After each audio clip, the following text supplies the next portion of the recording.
উনি বলেছে যে 2023-এ পরীক্ষা হয়নি কারণ এনসিটি এবং সুপ্রিম কোর্টের মধ্যে একটা মামলা চলছিল, সেই মামলার জন্য মূলত 2023-এ পরীক্ষাটা হয়নি। কিন্তু 2024-এর প্রথম দিক দিয়েই ওনারা যেই মামলাটা চলছিল সেই মামলাটা সলিউশন হয়ে গেছে এবং টিআরবিটি প্রধান পরীক্ষা নেওয়ার জন্য এখন সম্পূর্ণরূপে প্রস্তুত। এখন যেহেতু টিআরবিটি প্রধান পরীক্ষা নেওয়ার জন্য প্রস্তুত, তাহলে কেন পরীক্ষা হচ্ছে না? টিআরবিটি প্রধান এই বিষয়ে আমাদের অবগত করেছে যে টিআরবিটি প্রধান রাজ্য সরকারের কাছে একটা দাবি করেছিল যেন এখন আমরা পরীক্ষা নেওয়ার জন্য প্রস্তুত, আপনারা দ্রুত পরীক্ষা নেওয়ার ব্যবস্থা গ্রহণ করুন অ্যাডমিনিস্ট্রেশনের মাধ্যমে। কিন্তু তখন রাজ্য সরকার জানিয়ে দেয় যে এখন আগামীতে লোকসভা ইলেকশন, সেই লোকসভা নির্বাচনের জন্য এখন সমস্ত অ্যাডমিনিস্ট্রেটিভ বিজি আছে, তার জন্য পরীক্ষাটা নেওয়া হচ্ছে না। গেল লোকসভা ইলেকশন গেল, লোকসভা ইলেকশনের পরে আবার টিআরবিটি প্রধান রাজ্য সরকারের কাছে অনুরোধ করেছে যে এখন তো লোকসভা শেষ, তাহলে এখন আপনারা পরীক্ষা নিয়ে নিন। তখন রাজ্য সরকার স্পষ্টভাবে জানিয়ে দেয় যে আগামীতে পঞ্চায়েত ইলেকশন আছে, সেই পঞ্চায়েত ইলেকশনের জন্য আমরা এখন পরীক্ষাটা নিতে পারবো না।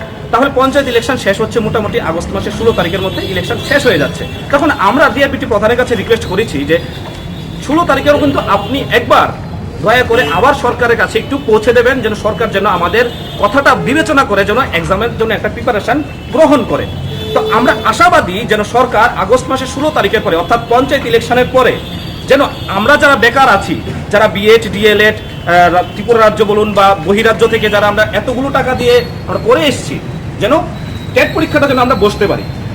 সেই অর্থে রাজ্য সরকার আছে আমাদের ছাত্রছাত্রীদের তরফ থেকে একটা বিনম্রভাবে অনুরোধ যেন পঞ্চায়েত ইলেকশনের পরে আপনারা যেন একটা এক্সাম নেওয়ার জন্য একটা ব্যবস্থা আপনারা গ্রহণ করুন। আমরা আশাবাদী, আমরা রাজ্যের মুখ্যমন্ত্রীর কাছে আশাবাদী, আমরা আশাবাদী যেন আমাদের যারা ছাত্রছাত্রী, যে ছাত্রছাত্রীর যে কথা, সেই কথাকে উনি বিবেচনা করে এবং